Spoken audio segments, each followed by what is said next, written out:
All right, we are now recording. Well, good evening, everyone.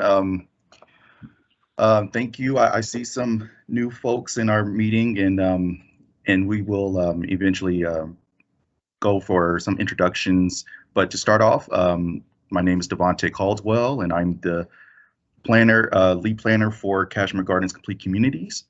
And I have my colleague on this call, Lindsay Williams, who is also helping us on this effort. Lindsay, would you like to say anything else? Sure. I just want to say hi. I'm excited to be here. I'll be helping Devontae with some implementing of a few projects in the Kashmere Gardens Complete Communities area. So you'll be seeing a lot more of me and hearing from a lot more of me. So I hope that I can be a added addition that you're thankful for. As I have a 2-year-old also, that's probably what you hear in the background. So on evening meetings, he will be joining as well. So it's me plus one. Thank you. Who else? Would anyone else would like to introduce themselves on this call? And feel free to turn on your cameras, right, Lindsay? Yeah, so I am new here. I've been on a couple of your meetings, but I'm new as part of the official team. So if you don't mind, if we could turn on cameras and just everyone kind of say hello and who they are and where they're from, or what organization they're representing, that would be great. I'll go ahead and start. So I'm Pablo Gonzalez. I'm the founder of Livelihood. Livelihood is a for-impact sustainable clothing brand that helps you plant one tree in the city of Houston for every product that you purchase. So if you buy, say, a t-shirt or a hat, we'll use your proceeds to purchase a tree on your behalf and organize events with the city of Houston to plant your tree in a local community that's in need of more tree cover.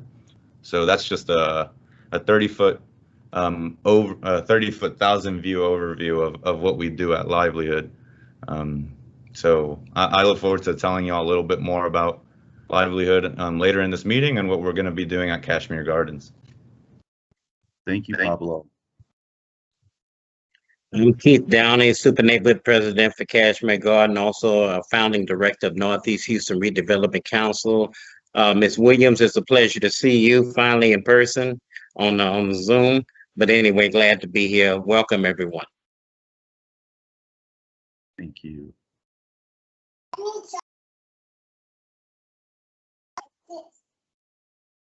Oh, yes. And we also have Cameron Yeardy with us. Cameron, would you like to introduce yourself? Yeah, thank you. Sorry, I was scribbling notes there. My name's Cam. Feel free to call me Cam. Cameron, either one works.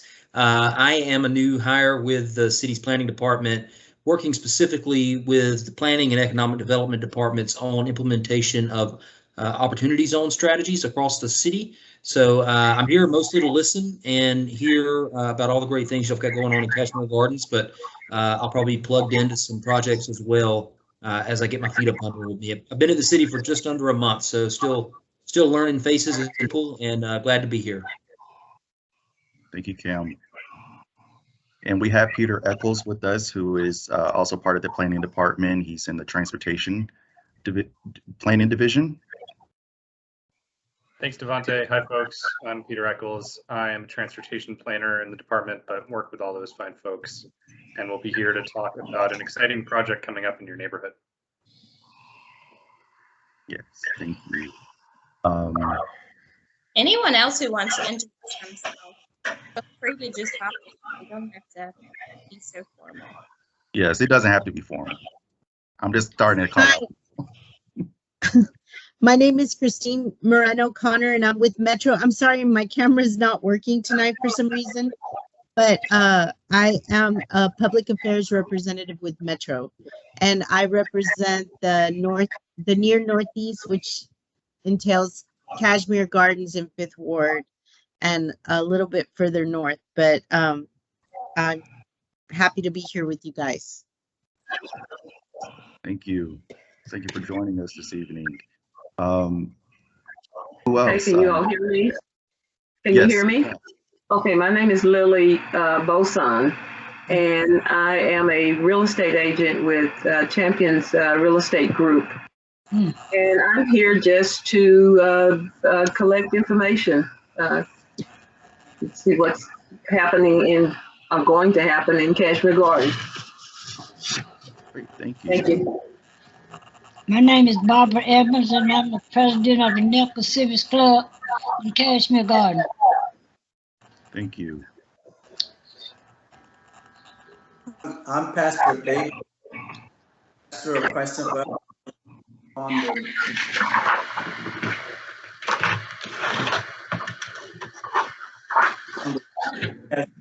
and Trinity Gardens, also the president of Life Organization CDC, met with the mayor and Ms. Bugs on yesterday. They invited us to the meeting, and we're just excited to be a part. Yes, I'm sorry. You kind of went out a little bit. What church are you with again? Christ Temple Apostolic Church. We're on Lockwood, just north of Kelly.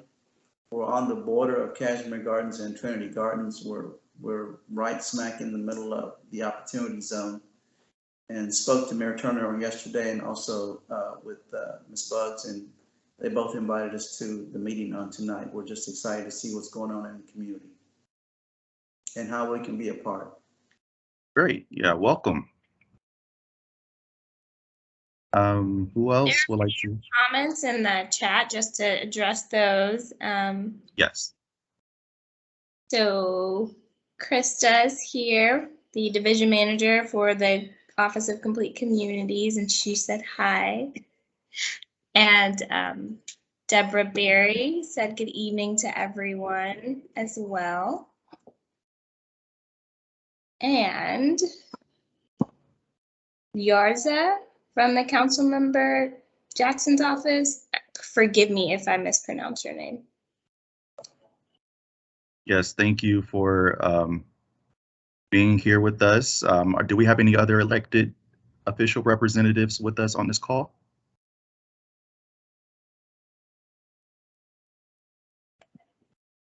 Okay. I don't think they're going to be joining. It's just me. Okay. Yeah, thank you. We appreciate it. And if any other residents or public officials, or I guess anybody else wants to say hi, feel free before we kick it off.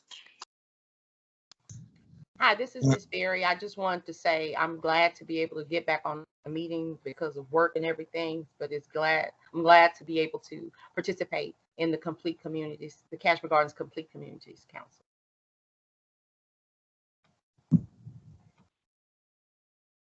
I mean, it's great to have you here, Miss Berry. I was muted. Greg Rose, Prairie View A&M University's Cooperative Extension Program. I'm the Community Economic Development Extension Agent. Happy to be offering any assistance that I can help with. Yes, Mr. Rose will be presenting some information on the programs that Prairie View offers.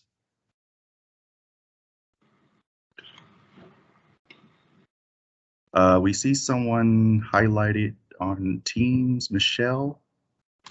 Yes, this is Michelle Harden. I'm here in support with my pastor, Pastor David Allen Jr. My name is Michelle Harden, and we're with Christ Temple Apostolic Church, as well as we have a CDC, the Life Foundation, a life organization in Kashmere Gardens, as well as right in Trinity Gardens as well. So we're glad to be here and looking to learn and to glean from what has already been done and how we can play a part as well. So thank you so much for allowing us to be here. Yes, thank you for being with us today. Thank you and welcome. Okay, I think that concludes our introductions. Okay, well, I will go over our agenda for today.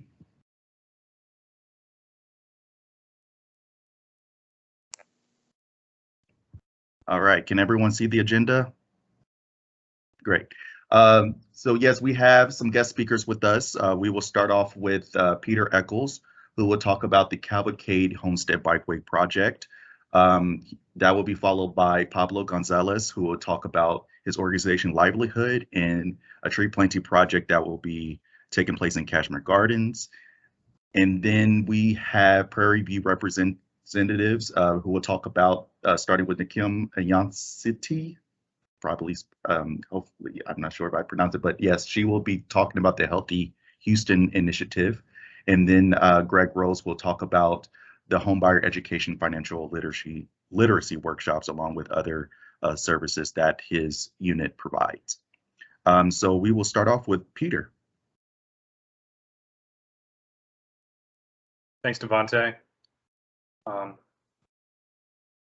you want me to share my screen, or do you have the slides in your own deck? Oh, perfect. Great. Thanks, everybody. Again, my name is Peter Eccles. I work in the planning department with Devontae, but I focus mostly on transportation projects. And one of those projects is what we're calling the Cavalcade Homestead Healthy Connection Corridor. I'll give you a few slide overview, and then we'll leave a little time for some question and answer. Next slide, please.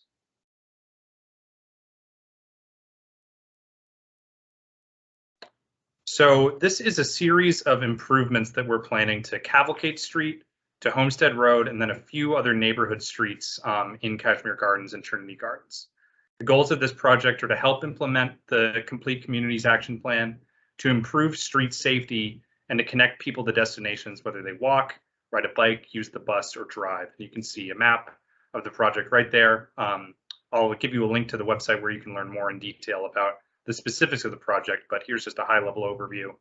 And this project is a joint effort between the City of Houston and Harris County Precinct 1. Next slide, please. So just a few more notes on street safety. Both Cavalcade Street and Homestead Road are streets where road users are killed or seriously injured at a much higher rate than other parts of the city. That's 5 times higher than the Texas average for crashes. People walking and biking make up a disproportionate amount of those fatal crashes. That's 25% of fatal crashes and 30% of serious injury crashes. And average speeds are 10 to 15 miles per hour over the posted limit, which we know correlates high with deaths and serious injuries on the street. Next slide, please. So how will the street change with this project? We're still working out all of the details, but broadly speaking, we're thinking of the following elements. We're thinking first of better sidewalks and bus stops. We're thinking of new and improved crosswalks that are either restriped or, in certain instances, a new traffic signal at Bennington, which is being implemented with the help of the council member. We're also talking about safe and comfortable bike lanes for those who ride a bike through here. Next slide, please.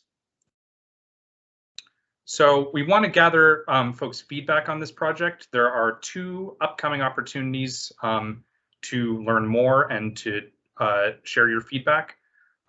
In a little over 2 weeks, we'll have a virtual open house for this project. If you're on the email list that Devontae sends out, we'll send you a link to that to make sure that you can find it.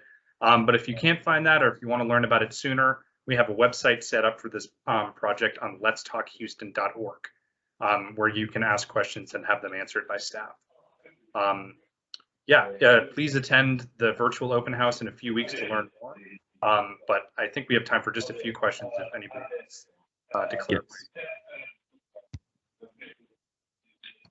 Yes, any questions? And if, Peter, if you could place the link in the chat, but as well, I will definitely make sure everyone has the links to the Let's Talk Houston site, as well as attending the virtual open house.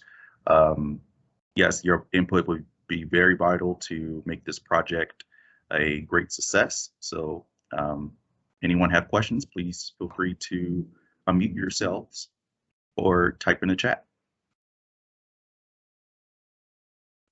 I have a question, Mr. Caldwell. This is Miss Berry regarding the Cavalcade Homestead Bikeway. We have in our community quite a few people who use those battery-powered chairs, and I'm noticing that the sidewalks are not always fixed, or they're obstructed by trash, and sometimes those users have to get off of the sidewalk and on the street to try to get around, and the streets are very busy. And so my concern and my wondering is, with those bike lanes, what about the people who can't ride bikes, but they have their only means of transportation are those battery powered chairs? And most of the people that have them, I'm noticing, are elderly. You know, they get off the bus and they're either going to the grocery store, or they're on their way back to their homes and things. And sometimes those folks are on the regular street, and it's just not safe. So are there any elements to this project that will address that part of our community? That's a great question, Ms. Berry. And honestly, I haven't really thought about that. I can try and get an answer on specifically whether the bike lanes in the city, you're allowed to operate a vehicle like that. I can tell you that these will be wide and physically separated from traffic. So generally speaking, they should be certainly much safer than riding in the busy street today. These will be separated by a concrete curb from the high-speed traffic. So it'll be definitely a place of refuge compared to what's out there today. This is Keith Downey. I have a question dealing with the existing bike lane that we have on Kelly Street. Will there be any kind of connector with the Homestead Cavalcade section? Sure, that's a good question. So the Kelly Street bikeway connects to the bikeways on Hardy and Elysian Street in the near north side, and that will be the beginning of the bikeway on Cavalcade Street. So that will be the connection between that larger bikeway. You can also use portions of the Hunting Bayou Greenway to make that connection. At the eastern end, as people in the neighborhood know, Kelly Street sort of turns into the North Loop, and it just comes short of Homestead Road, so it's difficult to make the connection over there, but there should be some other ways that you can make that connection.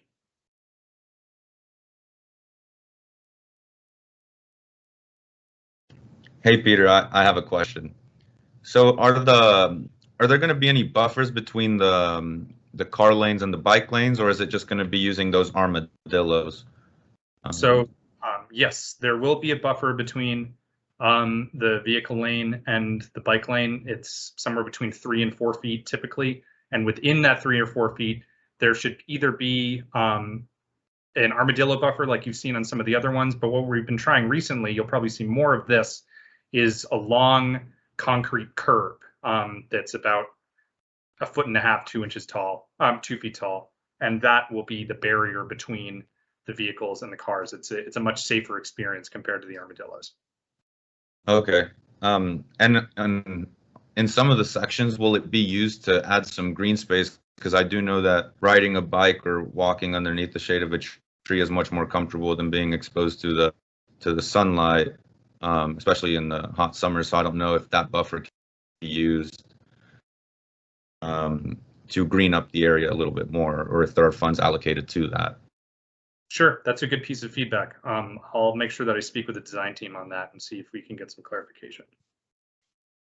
This is Mr. Downey. One other question I had dealing with like downtown, where you have the bike lanes and you have individual signal lights for those people riding bikes. Would we have that in Kashmere Garden? No, because I'm thinking about, as Ms. Berry said, the traffic that we have on our main arteries.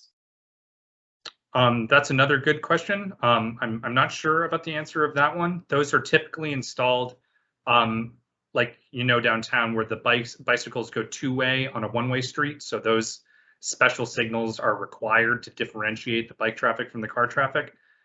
These won't be that same design type, so we may not need them in the same way, but I can check with the design team to make sure.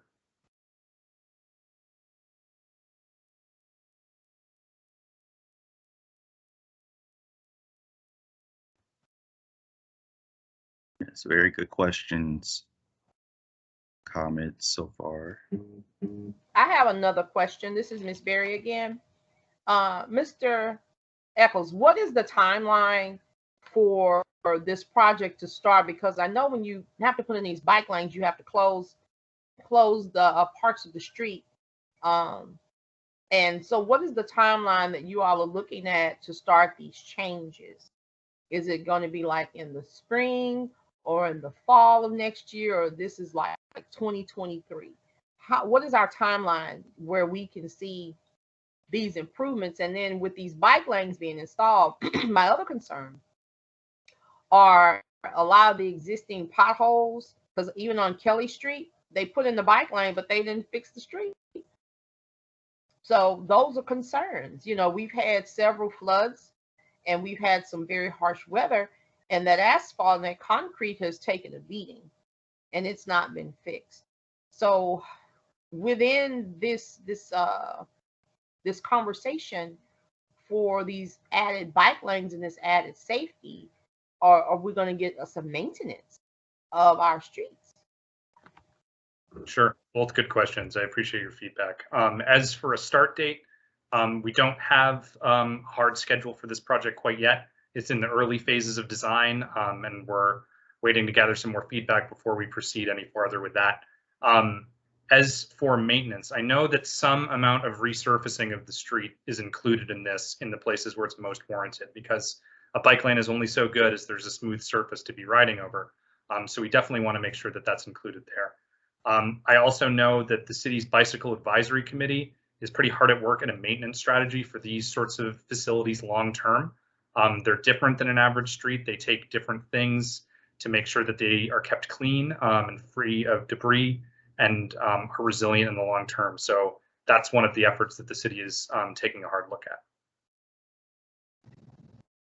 And Peter, I just want to add one thing. If the tree aspect of things, if the reason why y'all chose to do concrete barriers over landscaping, if y'all need an organization to put up the trees for the project, then I'd love to talk about that with you, because Livelihood would love to donate the trees to Kashmere Gardens and make that bike path way more enjoyable for the people riding their bikes.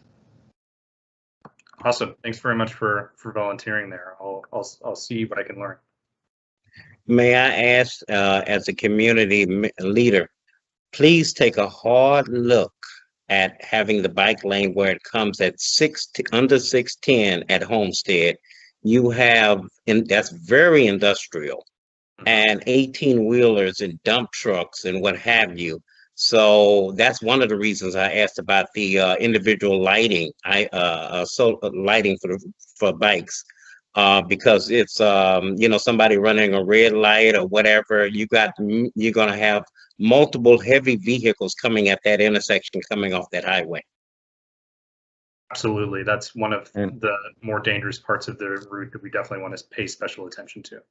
And I'll add something to what Keith was saying. I know at those intersections with the feeder roads, slip lanes are a very popular design currently, where we prioritize cars over bicycles and pedestrians. And I know these slip lanes are very dangerous for people on, you know, riding their bikes and walking. I've had, you know, a tragic family death in one of those slip lanes where the driver was trying to beat the traffic coming from the feeder road and is looking left and not looking right and expecting a pedestrian. So I also urge you, from someone who has lost a family member, to please prioritize people over cars, and try to make those turn lanes safer. And just, I would say try to stay away from the slip lanes, but that's up to you at the end. And if we can make that safer, that would be greatly appreciated. Definitely. Thanks for that feedback, and sorry to hear about the loss of your family member there. I know that's a lot to you. Just for everybody in the call, what Mr. Gonzalez is referring to, a slip lane is at these intersections where if you're making a right turn, you can just sweep on through at a larger angle, and you don't need to wait for the stoplight necessarily, which of course is a pretty dangerous condition for people on foot or on bikes or on wheelchairs or what have you. In some of our other projects where we've encountered this sort of design, we've been able to close those slip lanes and make them into waiting spaces for people walking or biking. In some, it's a little more difficult to retrofit. So what we can do is, rather than take the slip lane out entirely, we can make the angle much more close to a right angle, which really increases the visibility of people walking and biking at those intersections, and really can make it a lot safer while still retaining some amount of right turn lane. So we'll be looking at both of those options for those areas.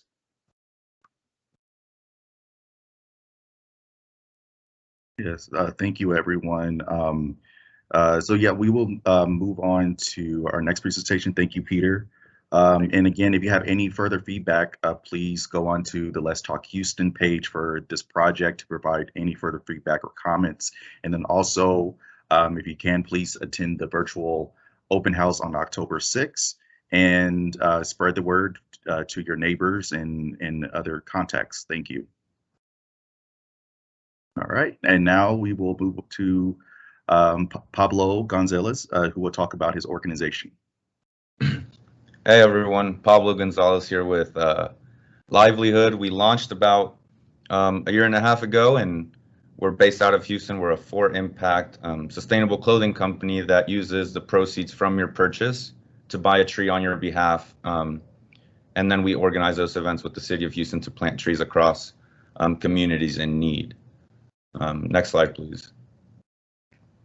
Just to give you another, like a better overview of how it works. So we only sell our products online for now and at certain markets across the city. But if you purchase one of our products, again, we will use those proceeds from your purchase to buy a local native tree from a local tree farm.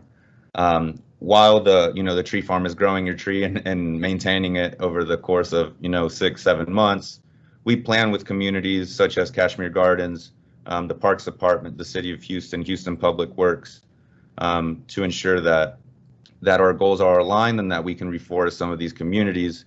Kashmere Gardens presents a great opportunity as it's a part of the Complete Communities project that the City of Houston has, as well as having less tree cover. So it's something that we're proud and happy to be doing and helping out the local community with expanding their canopy. And the last step is, and probably my favorite part, is that you can actually come out and plant your tree and be involved at the event. So if you buy, say, a hat or a t-shirt and purchase the tree that way, you can actually come out and plant your tree with your very own hands and see the difference that you're making. Next slide, please. So why do we exist, right? Our cities lose 36 million trees annually. This is not just a problem that affects Houston, but affects all of our cities across Texas and the United States that are experiencing, vast and great growth, especially cities like Houston and Austin, Dallas, or here in the Texas Triangle. And the problems that has is the loss of these trees primarily affects communities, Black, minority, Hispanic communities across the city, leading to higher pollution rates, less tree cover, hotter heat islands across the city, leading to a whole bunch of adverse health impacts and health problems through these cities. I know that in the Manchester and Harrisburg neighborhoods, they experience up to 30% higher asthma rates. And if we're able to come in and bring some greenery and trees that helps take some of these pollutants or remove some of this pollutants from the air, we can have some impact, cleaner air, cleaner water. Hopefully it reduces floods and it'll have all sorts of positive impacts in these communities. So we truly believe in an environmentally just world where city and nature coexist as one, and we look towards nature for some of the problems that we have, and we try to solve some of our flooding problems here in the city of Houston by turning to prairies and trees over more channelization of bayou, more concrete, which we've found time and time again that don't do the job that nature does best. Next slide, please. Now for what we do is, as I was saying earlier, is we craft organic clothing. We only use organic cotton, natural materials that are biodegradable and compostable. All of our products are ethically made, sustainably made in Portugal, ethical wages. And again, the purchase of these products does go towards planting one tree. So you have a direct hand in making a difference in your city.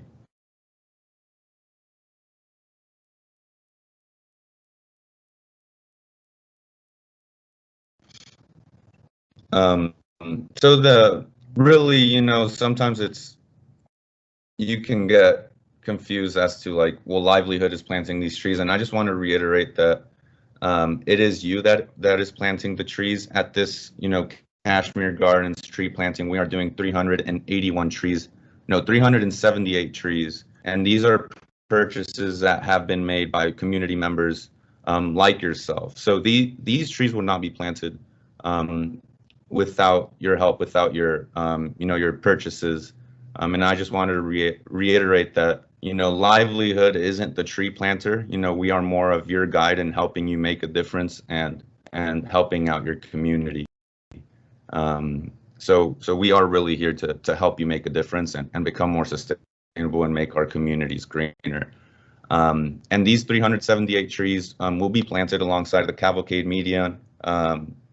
We are partnering with the city of Houston, which will be, in addition to our 378 trees, donating another bulk of trees, which I believe will total to over 1,000 trees that will be planted. And I look forward to sharing more information with you all when we have final details as to when exactly the date will happen, at what time. And I'd love to send the community the link so that you can all sign up to volunteer and help plant trees in your community. Does anyone have any questions, thoughts, feedback? Well, Mr. Gonzalez, this is Ms. Berry. I think this is a wonderful opportunity to impact the environment because, as you said, the growth has grown astronomically, especially in the Northeast Houston area, because if you've ever been up and down Little York from 59, there used to be a nice forest of trees. Now they've cleared it all for development. And my concern is flooding. So with these 378 trees, that could impact and also protect the communities, because we are a high flood area. And trees soak up, especially water oaks, they soak up quite a bit of water. It's a slow grower, but when the water comes, they drink it all. And so I think this would make a difference, and also it would purify the air, and we won't have as many pollutants as we have when there are no trees or greenery to kind of get some of that carbon monoxide out of the area, to abate some of those other toxins that are coming from these plants and from these industrial plants and the cars that we drive, because everybody can't afford an electric car. So for those of us who still have to put gas in the car, the trees take up that carbon monoxide and protect us. So this is a wonderful idea. And I was going to say, if we wanted to help to plant, is there a website or something where we could sign up to be able to volunteer? Yeah, so in the bottom right-hand corner of these slides, you'll see our website URL. If you go to that URL, which is livelihood.eco, you can make a difference in two ways. You can either sign up to volunteer for one of our events and help us plant trees, or you can actually donate a tree yourself through the purchase of one of our products. And I really appreciate you adding that, and I agree 100% with you. There's hundreds of benefits that trees provide beyond just the ones that I mentioned earlier and the ones you just mentioned. Kashmere Gardens, the city did a study and found it to be 10 to 15 degrees hotter than in communities west, such as the Heights and River Oaks. This is partly due to the amount of carbon, the amount of concrete in the area as opposed to tree cover. And another benefit is by planting trees, we can help reduce the heat island effect and cool temperatures in these neighborhoods. On top of that, planting trees also have an economic benefit where it increases, spending and helps these local small businesses in the community and community members that own properties and businesses, right? So by increasing property values and increasing spending by 15%, not only are we having environmental benefits and health benefits, we can also provide a lot of economic benefits to the community as well. And I know when I met with Keith and Devontae, one of the things that we talked a lot about was, on top of what the community needs was education, but beyond education, the community needs opportunity. And by planting these 378 trees, plus the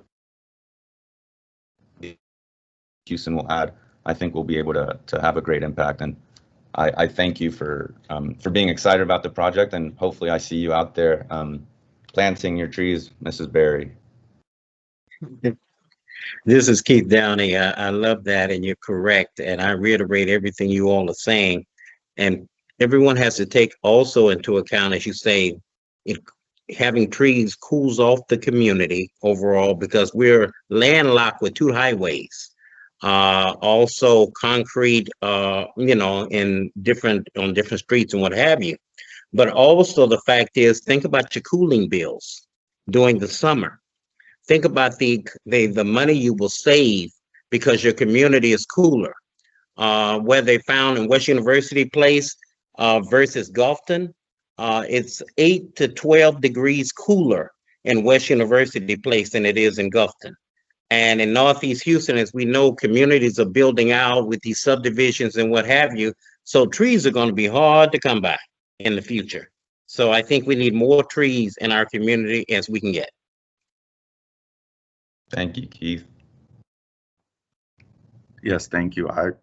I look forward to this as soon as we lock down this date. I do know at this time where it would definitely take place in early of next year, either late January or February. But once we refine the details, we will let everyone know and let you all know. And we would appreciate many volunteers to come out and take part in this great project.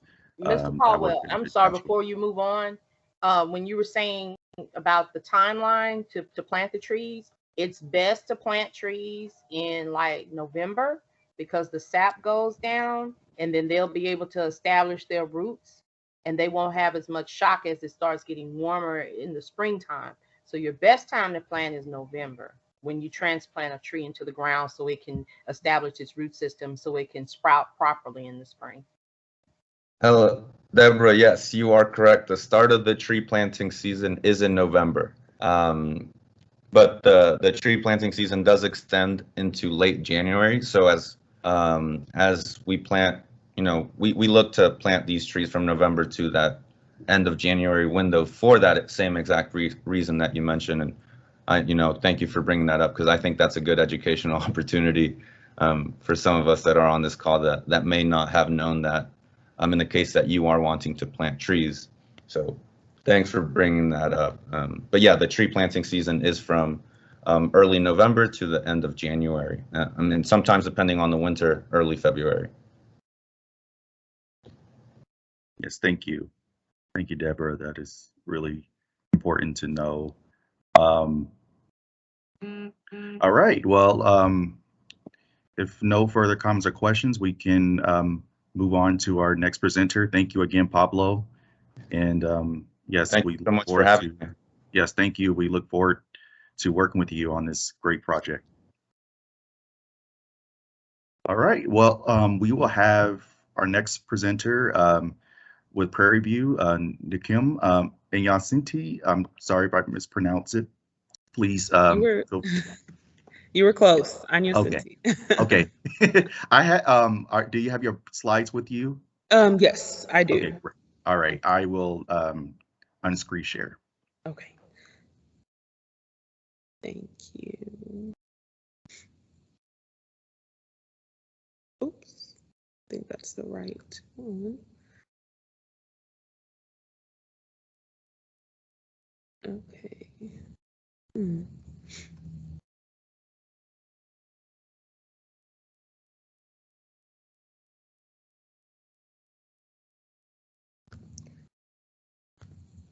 I'm sorry, for some reason it's not letting me share my PowerPoint, it's only my screen.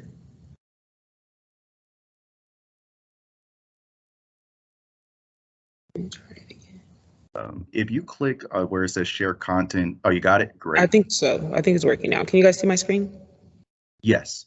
Okay, awesome. I'm in Kim Anya-Senti from Healthy Houston at Prairie View A&M University.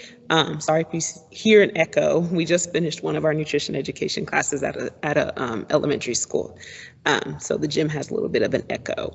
But two things I just wanted to share before we get started. Healthy Houston has made a small but significant change by dropping initiative from our name. So now we are known as Healthy Houston by Prairie View A&M University.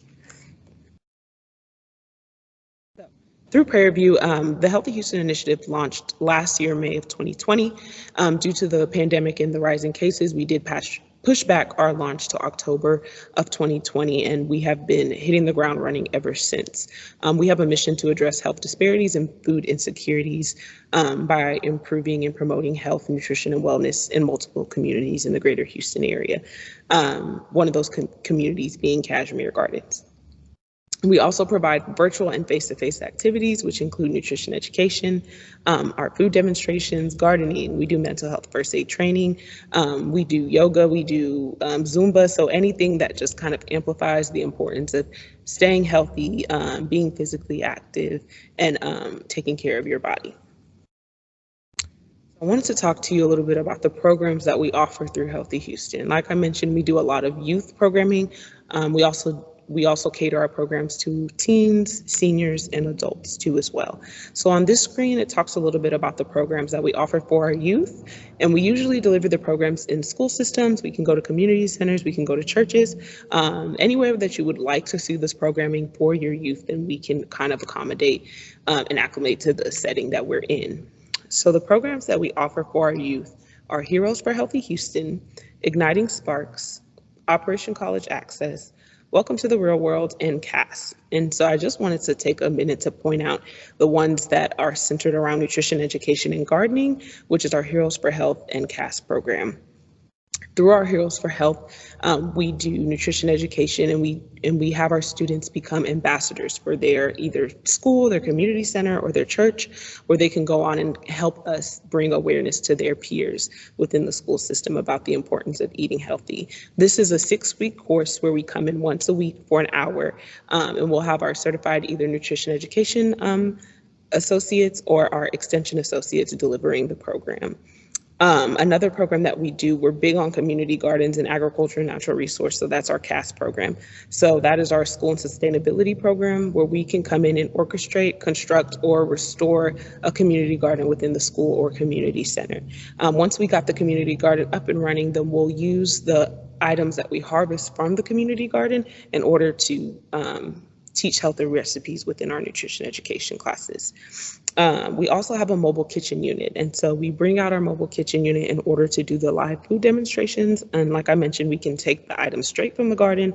So similar to a farm to table, farm to market concept, we're a community garden to table, community garden to market kind of concept for our programming. And I also want to talk about our family and community health courses. So we teach A Taste of African and Latin Heritage, Chef, which is Choose Healthy Food, Fun, and Fitness, and then Lead, which is Live Well, Eat Well, and Be Active with Diabetes program. So for A Taste of African and Latin Heritage, we take foods that are predominantly in those diasporas, and we teach healthy recipes and make modifications to things that you may cook on a daily basis. I always give the example of plantain. That's something that's very popular and familiar in the African and Latin heritage.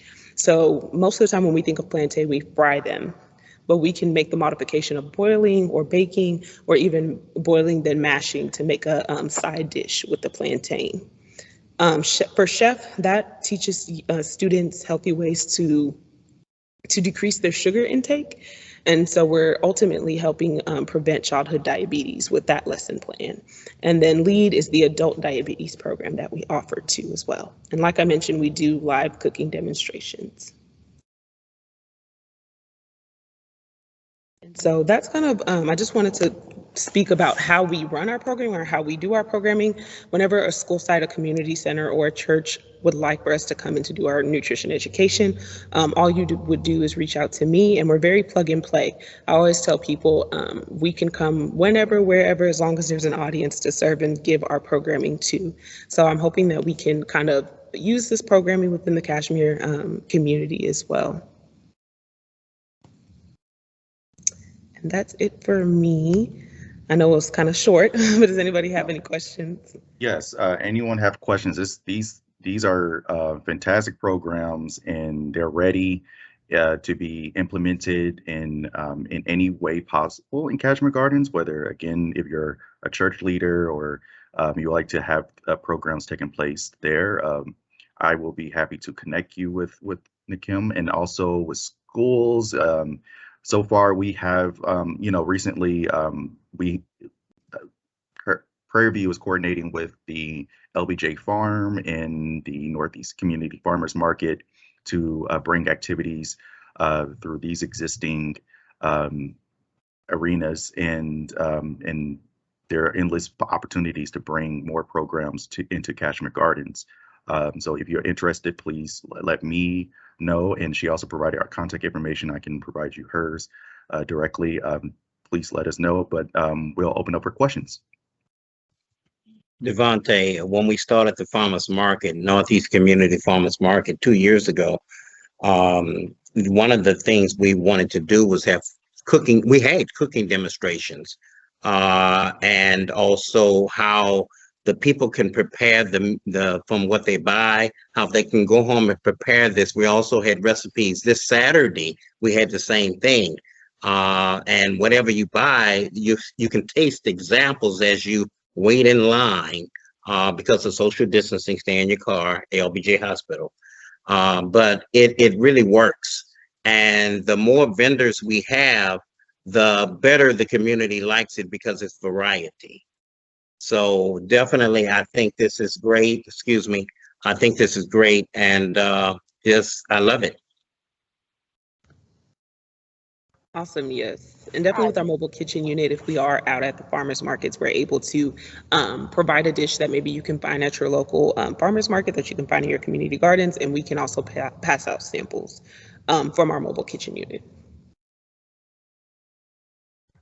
Also, something that's important. This is Miss Berry, and I'm a proud alum of Prairie View, so it's good to see Prairie View representing in such a way.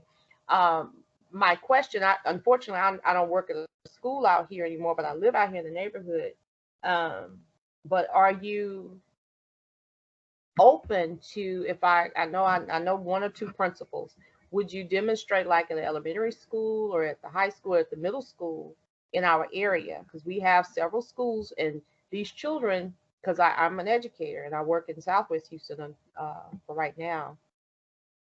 The children, like you say, don't choose the right foods. They come to school with hot chips and iced tea, and then they sneak off campus and buy a dozen wings and rice and things. Mm-hmm. And as an educator, I've had quite a few students with the dirty neck syndrome and students who suffer from diabetes and high blood pressure, and they're not 20 years old. So my wondering if I could connect with some of the principals that I do know, would that be an option to come to the campus, and do a quick demonstration of how the children can choose better foods? Because the students that I've served in the past, when they give them fruit or have the bagged carrots and things, sometimes they eat them, sometimes they don't, or the fruit is thrown away. And I'm a proponent of saving food. You don't throw away fresh fruit. Mm. And so these are some things that unfortunately have to be taught because they're not being taught at home. So I think this is an excellent opportunity for our community to kind of retrain the system so that the body can ultimately heal itself, and you won't have to suffer from diabetes. You won't have to suffer from cholesterol and hypertension.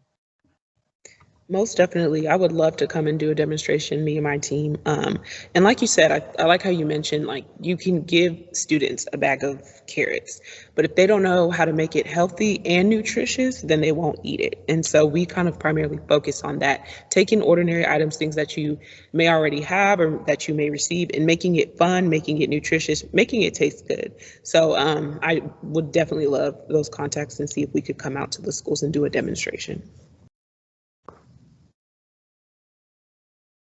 Yes, that would be wonderful, Ms. Berry. If you can help make that connection with the team, that would be wonderful.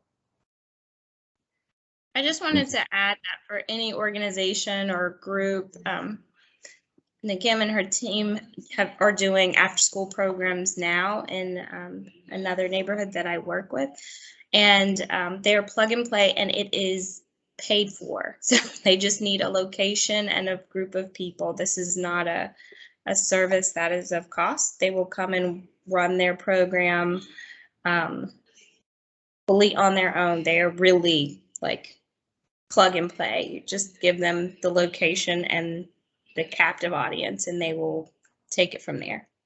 Yes, we will. Thank you, Lindsay. And we make it fun. We make nutrition fun. I love that, because in Northeast Houston, Kashmere and Trinity Garden and City Gas, and as far as you can go, the lots get larger. And we tried from day one to help promote grow your own and, you know, help the community, help where you live. But I think this is great, and just appreciate you coming along. Thank you. Thank you. I'm excited to be in Kashmere Garden. We did a community garden, I believe, at Dogan Elementary back in February. So.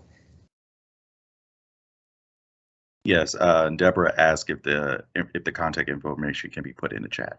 Yes, I'm putting it in there now. I wasn't able to upload some of our fact sheets and program information, but I did send it to you, Devontae, if you could share it. It has a full description of each program that we offer. Yes, I will share that after this meeting. Thank you. Awesome. Thank you. One other thing I just wanted to add, you mentioned Dogan. And all 7 schools of the Kashmere feeder pattern, we are promoting planter boxes. So right now they all have planter boxes. So Ken Williams is leading that up. He's a Trinity Garden community leader, but normally he's here. But the fact is, he's a potato slip. So he's trying to teach teachers how to do potato slips in October or what have you. But they have like 4 planter boxes per school of those 7 schools. Oh, that's awesome. And definitely, I think I've spoken to Kim before about doing those programs with the planter boxes. So I'll definitely connect with him and see how Prairie View can assist or collaborate. Hi, Ms. Huey. Good evening. Sorry I'm late. I had a couple of calls ahead of you guys, so I wasn't able to get on, but I'm glad I'm able to join now. Thank you. Yes, I can introduce her. Yeah, Miss Huey is Miss Huey Jeremy Wilson. She is the president of the Trinity Houston Gardens Super Neighborhood, and she has been working closely with the Kashmere Gardens community, and we appreciate the contributions that you have made for in general, like not outside of complete communities, and we really appreciate the work that you are doing. Thank you.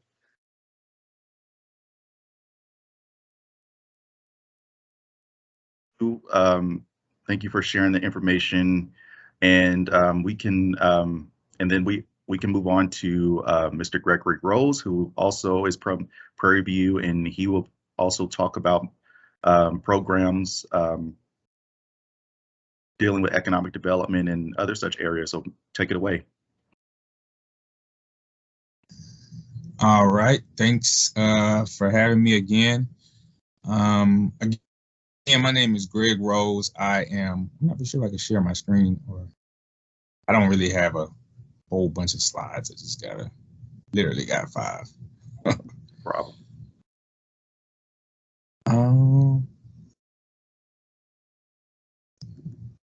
Am I able to share? Yes, I gave you that ability. So yeah, there is a share button probably on the top of your screen next to the volume button. got it. Sorry about that. No problem.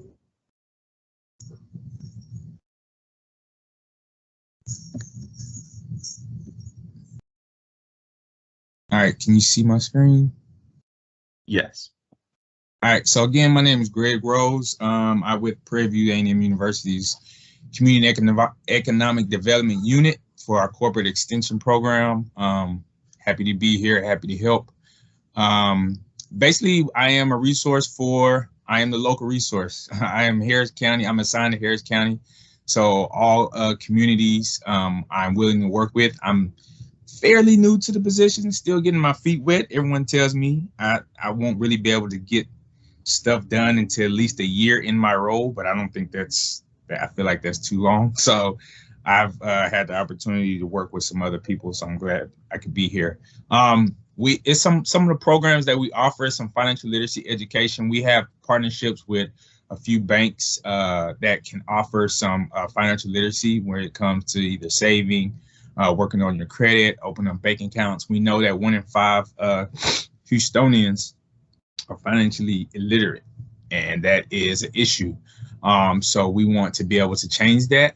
We know that a lot of Houstonians work and operate on a cash diet. So a lot of them get paid through cash, and they just kind of pay their bills with the cash. They don't put money in the bank accounts. They don't have that that trust in banks. So we want to be able to change that narrative. We do small business development. We have a program called our Bid Academy. We basically take small businesses and push them to the next level, get them certified so that they could get these government contracts with state and local agencies. We're about to complete our Bid Academy. Our Bid Academy is business and development, essentially just what it says it is, taking those businesses, taking them from a small business and still keeping them a small business, but instead of them trying to find other business from communities and things of such, they can now do the same business underneath a contract from the government. We teach youth entrepreneurship, just teaching them about what entrepreneurship is, trying to turn their talents into treasure. So seeing how we can hone in on what they are skilled at and being able to show them how to e-commerce that out. Home ownership education. I know a lot of individuals would like to own homes, but they don't know the first part about owning a home, what they need to have. Some of them get intimidated. So we bring lenders in, we bring agencies in. We sometimes do it ourselves where we can literally give people the one-on-one of home ownership. We know that some of our communities that are renting would rather be in a home, and there are funds that are available and there are programs that are available to them. So we try to bring those funds and availability to the community. We have our workforce development program, our Workforce Academy, which teaches soft skills trainings and lands some individuals with jobs. We just had a new coordinator that just got on literally this week or last week, Ms. Laura Jones, and she'll be working closely with some other communities as well. Trying to get people certified, and once they become certified, getting those jobs where they can, not just $15, $14 an hour. We're talking about $25, $30, $40 an hour. Those type of jobs that really can pay and make a difference. And of course, disaster preparedness and relief. We team up with the small business, the SBA, and other organizations to offer that small disaster, small disaster relief. So some of those that may have suffered through the winter storm, suffered through the floods, there are funds out there. Even I literally just sent out last week. So when those individuals that suffer from 2018, 2019 floods, there are still funds available. So if your home was affected during that time and you either had to pay for something on your own and you haven't got reimbursed, or you still are suffering from that, there are funds that are still available in the city of Houston that we have been able to link people with and get them those funds to get them reimbursed. Maybe you had to relocate your home until it got fixed and you were out on those expenses. You could get reimbursed for those things. Even though it happened 2018, 2019, the funds are still available. In fact, I think it's close to $71 million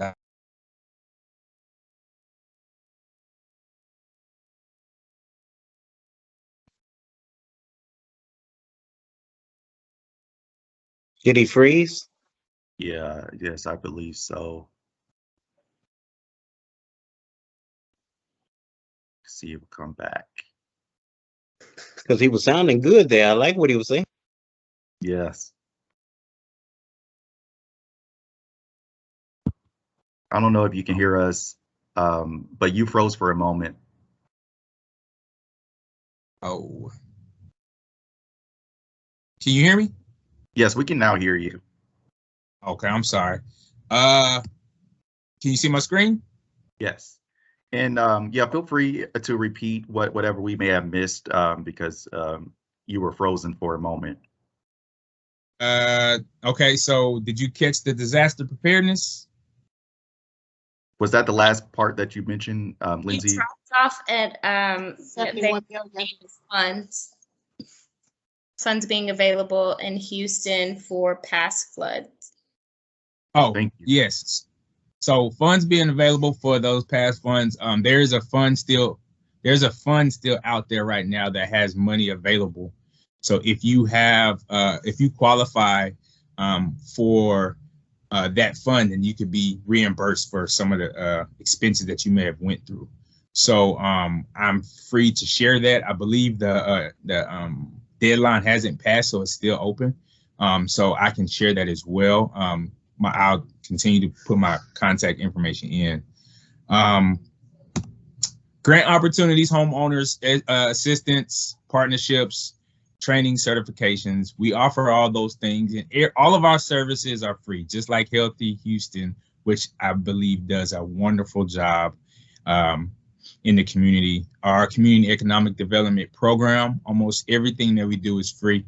We also have a partnership with the Houston Furniture Bank, in which we are looking for organizations to team with, and they donate furniture to those who are in need of it. And it's low cost to no cost to some of those who need it. And so these are just some of the things that we offer. We do specific programs. If you go to our website, www.pvmu.edu/CEP, and you'll look for community economic development, you'll be able to see all the other programs that we've been able to do in the past. Again, like I said, I'm new in the position. Well, I got to stop saying I'm new because I started in end of May, so I'm not that new. But I'm willing to work with the communities, as I spoke with Ms. Cadwell about. I'm willing to put on programs. We're working right now to do a series of financial literacy programs in Kashmere Gardens, and that will be just the first of many series that we want to educate our individuals. I know that communities need not only the education, but the action behind that education. So we're here to, in a sense, hold the hand until you let the hand go, right? So if you need to hold on to us as long as you can, we want to continue that partnership and be able to help out in any way possible. Again, my name is Greg Rose. I'm with Community Economic Development at Prairie View. I'll drop my email address in the website as well. I did it at the beginning of the chat, but I'll do it again. So thank you for the time. And if there are any questions, I'm free to ask. Thank you, Mr. Rose. I don't know how to stop. Yes, Mr. Rose, this is Ms. Berry. I have a question in regards to these grant opportunities. Is this something that you teach people how to write grants, or you have certain grants available? And if so, what are those grants entail? Like are they like for education, to be used for going back to school or paying for school, or some type of business opportunity? You know, what does all that entail? Just quipping that. So a little bit of everything. So we have resources. So Prairie View A&M University does have a research department that does grant writing series, right? So they go out and show you how to write grants. But in turn, when we find grants, we write grants to help people out. So literally every week I get emails about grant opportunities that come my way to the small businesses, or I send them to individuals that, you know, my list of people, I guess that you would say, on my listserv. And so essentially we can have grant writing opportunities. We work with other organizations that we team up with to show people how to write grants, to show people how to go look for grants, to show people how to look for those government contracts. That's a part of our bid academy is what we do. So we teach people how to, one, get certified so they can get the contract, but then we also show them where to go, how to fill out the application, what needs to go on the application, things like that. So we try to, especially with those small businesses. So if you have a small business, we are the ones that you want to work with, because other companies, other organizations charge for these services. And this is something that we offer to the community for free. I'm not for sure if that answered everything. It answered my question. So are these held online or are they held in person? So, grant writing series? So the grant writing series that Prairie View has offered were online. They were online series. I can direct, if you send me, I'll put my email my contact in there. And if you send me an email, I can find that the specific information. I think their grant writing series currently is going on right now. I want to say they've been holding them on Wednesdays. So, but they don't offer it just a one-time thing. It's a consistent thing. So it's ongoing? Yeah. Well, the series that they have right now is, I think they had like 3 classes, but their center, the research center, does show people the how-tos of grant writing, so to speak. Okay. All right. Well, that's good information. Thank you. Yes, ma'am. Okay, Gregory, this is Michelle Harden from CTAC. We call it CTAC as Christ Temple. Congratulations on your new position. My question is, what does the schedule like if you want to host a youth entrepreneur summit for you guys to come out, or any of your programs? What kind of schedule does that look like? Do you do weekends or evenings, or how does that look? I'm currently the person that's doing them, so I'm doing them whenever you want me to come out and do them. Awesome. Well, definitely everything you had on that slide, I know my pastor's probably at the church jumping up and down, but everything you had on that slide resonated with what we want to do in our community at Christ Temple. So expect an email from me. My name is Michelle Harden. There he is right there. I'm not on camera, but yes, exactly what we're looking for. So we will definitely be connecting with you. We have the youth. We have the space, and we just need you and your programs. Absolutely. I'm very familiar with Prairie View and all the team there, that does the economic development. So you guys have always done an amazing job. So I look forward to working with you.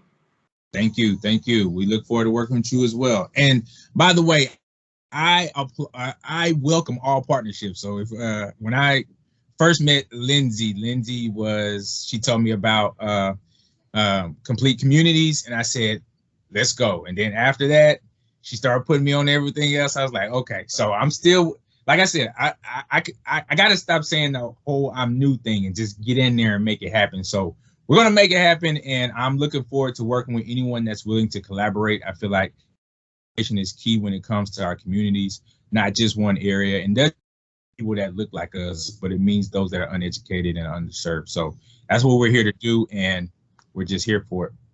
And so thank you. Amazing. Thank you. I'm a strong believer in go where the people gather. And I think this would be great in our communities. Word of mouth beats the internet, always will. But also churches, go out to churches in our community and get permission, of course, from the hierarchy there. But speak to the community. I've done this in the past before COVID. And just visit churches, letting them know what's going on in the community, the different opportunities, what have you, and you'll be surprised how many people you run across. Yes, it takes a Sunday to do this, what have you, but I think that that goes a long way with us, because a lot of people most people in our community don't belong to civic organizations, okay, right. In any community. The majority do not. So there you have to go where people are, whether it's the senior centers or what have you, understanding COVID. But the fact is that I think that will go a long way to introduce this in our churches, in our community. Sounds good.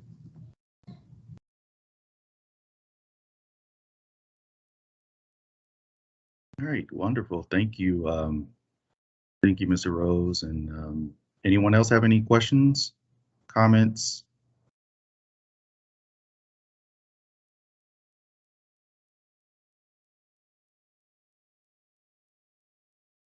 right. If not, if you have Mr. Rose, he just put his contact information in the chat if you need that. Of course, if you need any connections, please feel free to reach out to me. But I will go back to the presentation to talk about one more thing before I hand it off to Lindsay. Starting off with this survey, a lily pad survey. This has been this survey has been a follow-up from a community workshop that took place in June to get some insight on how a lily pad or a community resilience hub can meaningfully and effectively serve Kashmere Gardens community members, and not only Kashmere Gardens, but surrounding communities as well. But we are asking for further input, and the survey has opened. This survey is also provided in English and Spanish, but we would like to get further insight on what resources and how we can better connect the community to needed resources, not just during emergencies, but on the daily basis as well. And we will appreciate you taking a survey. It shouldn't take no longer than 10 minutes, but I will put the link in the chat to take it. But to further explain, a lily pad is it can be any existing facility in the community that could be repurposed to serve these needs. But right now we are focusing on making sure that this proposed lily pad will effectively serve a community like Kashmere Gardens. So we will appreciate the insight that you have. In the near future, we will schedule another workshop.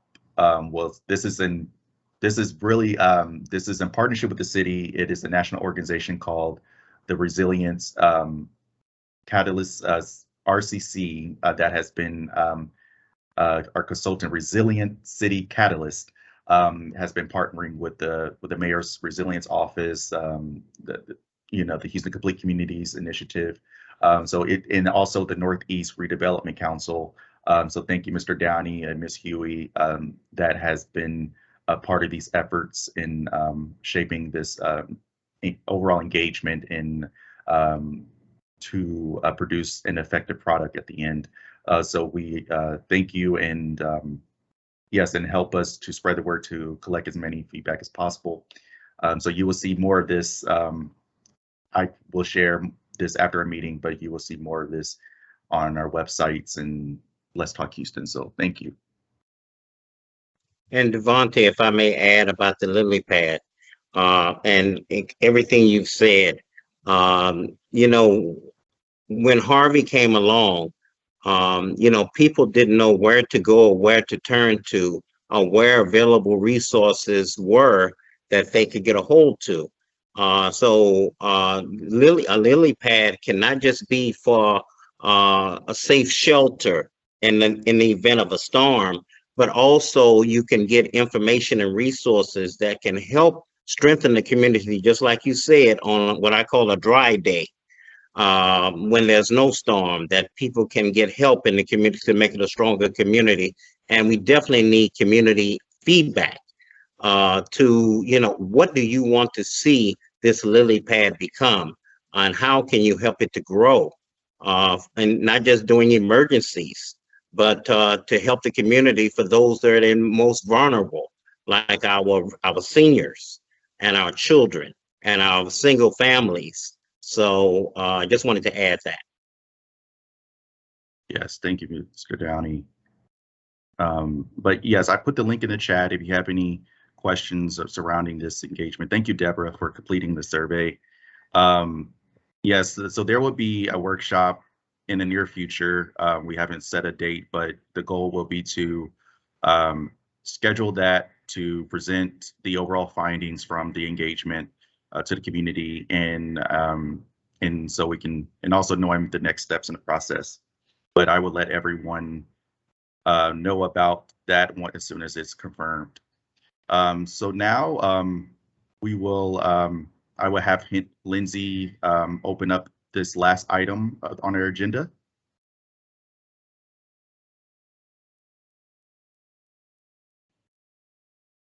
Yep. Okay. I thought there was a slide. If there are any community announcements or any exciting things coming up in the community that you would like the audience to know about, I like to close my Complete Communities meeting with an open floor because these meetings are your meetings. So if there's any announcements that anyone wants to announce or anything they have coming up that they would like to share with the group, we'd love to hear it. I just want to remind everybody about the Northeast Community Farmers Market at 5425 Truce Street, open every first and third Saturday of each month for the last 2 years, minus maybe storm or what have you. And it's open between 9 a.m. and 12 p.m.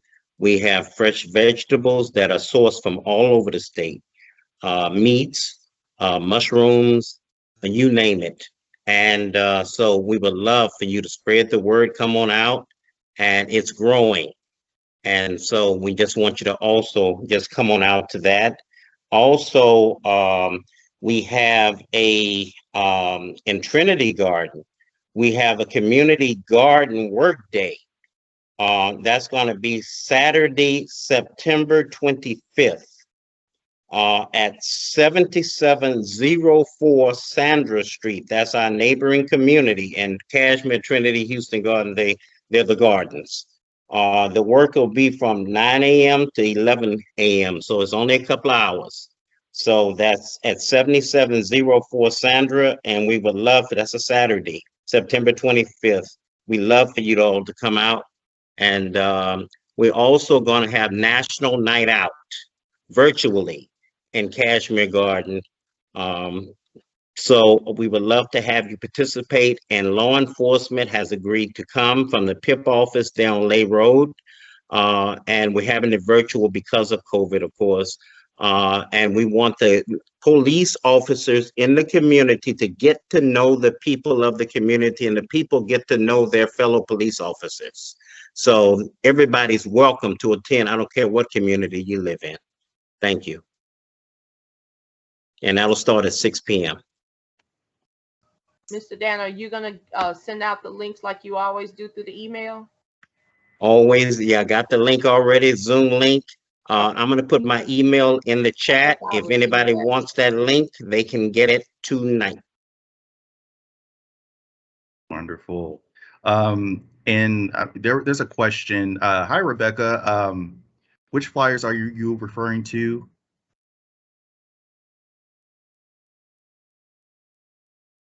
Make sure I understood your question. I think she was referring to the lily pad flyer. Oh, okay. Yes. At farmers market. Yes, these flyers are available for distribution, and yes, it would be wonderful to pass them out at the market and at the LBJ. Yes, I can coordinate with you on that matter. But yeah, you will see email with these flyers. Thank you. Devontae, I put some out at the multi-service center too. Great, thank you, Kelly. Yes. You're welcome. And also, Kelly, if you don't mind mentioning, so how's the service at multi-service center during this pandemic? What is open? What is limited? If you don't mind explaining that. Okay, sure, I don't mind. Right now, the only people who are really coming in the building right now are the people who come in for the Alcohol Anonymous meetings, as well as the people who are in the reentry program. The seniors come up there every Thursday for their lunches that are provided to them. Their box lunches was more than lunch. It's a box that's provided to them by Target Hunger. So they come on Thursdays, but we meet them outside. They don't come inside the building. And I say we because I always go back there to assist Miss Cooper with the seniors. so I'm voluntold. I always help her. But last week, if I may share, they did the survey, and a lot of the seniors participated in the survey. And a lot of and the interesting thing that and an amazing thing to me is the fact that the seniors that weren't able to come, you had representation for them for their boxes. Some seniors were coming and they were not only representing picking up the boxes for their home, they were picking it up for the seniors who couldn't come. So I just found that to be amazing. This Friday, they will be playing bingo outside under the jurisdiction of Baker Ripley. They don't want the seniors to meet on the inside due to COVID.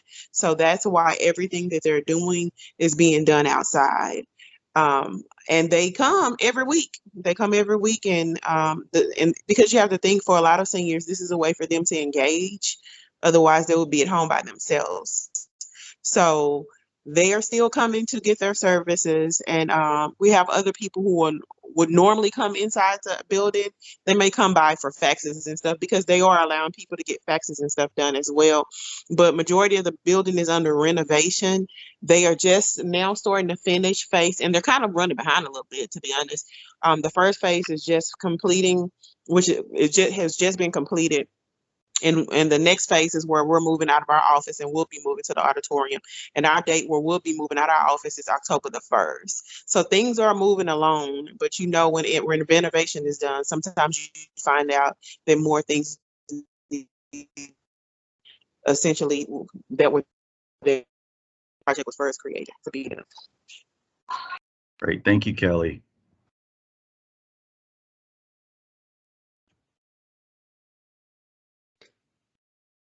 And just a little FYI, since this is Teams, the chat will live even once this meeting ends. So if you have Microsoft Teams, you'll be able to go back to any link that's been dropped in the chat and get anyone's contact information out of the chat as well.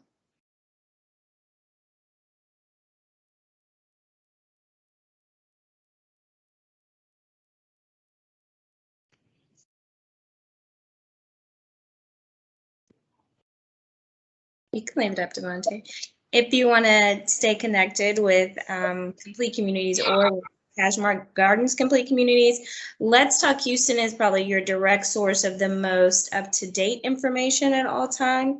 There's also a Complete Communities newsletter that goes out monthly, and the Mayor's Office of Complete Communities has done a complete facelift to our social media accounts on Instagram, Facebook, Twitter, and LinkedIn. So please check out those for exciting real-time updates as well. If I may add one other thing, Mr. Downey, we're going to have Police Chief Finner is going to be the speaker at our Kashmere Gardens Super Neighborhood meeting the second Tuesday of October at 6 p.m. So that link has to be created for Zoom, and it will be Zoom. But I just wanted to let everybody know, and everybody is also welcome to attend that meeting. And I'll let everybody know about that at planning. Great, yes, we will be happy to share the information through our networks. All right, well, don't want to take too much of everyone's time, but thank you, everyone, and we will stay connected, and I hope everyone have a great rest of your day. Thank you. Thank you, everyone. Have a good evening. No, you can't. Be safe. Thank you.